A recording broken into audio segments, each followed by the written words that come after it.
ఇద్దరు అన్నతమ్ములు ఉండేవారండి. ఒక ఆయనేమో చాలా ధనవంతుడు, ఒక ఆయనేమో చాలా పేదవాడు అనమాట. ఈ పేదవాడు ఒకసారి అరణ్యంలోకి వెళ్తున్నప్పుడు ఒక సాధువుని చూశారు. ఆ సాధువు సేవ చేస్తే ఆ సాధువు సంతోషించి ఒక విసురురౌతు ఇస్తారనమాట. ఆయనకు చెప్తారు, అయ్యా ఈ మంత్రం చేస్తే స్టార్ట్ అవుతుంది, ఈ మంత్రం చెప్తే ఆగిపోతుంది, మొత్తం ఆ విసురురౌతు నుంచి ఉప్పు నీ కోసం వస్తుంది, ఒక యోగ శక్తితో తయారు చేసింది అని ఇస్తారనమాట.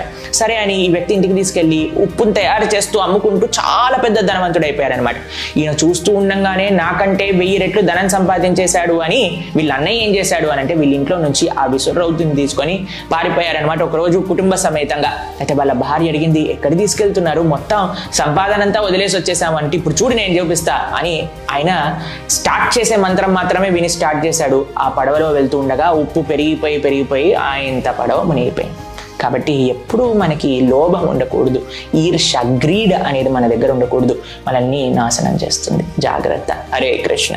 ఒక ఊరికి సిటీ నుంచి ఒక కుక్క వచ్చిందండి. ఆ ఊర్లో ఉండే కుక్కతో చెప్పండి తన స్నేహితుడితో, అయ్యా నువ్వు ఇక్కడ వద్దు, మన సిటీలోకి వెళ్తే నీకు చాలా ఎంటర్టైన్మెంట్ దొరుకుతుంది అని అంటే వాళ్ళు ఒక ప్లాన్ చేసుకున్నారు. ఒక్కొక్క రోజు 10 కిలోమీటర్లు ప్రయాణం చేసి ఒక ఊర్లో ఉండి 4 రోజులలో సిటీ చేరుకోవాలి అని.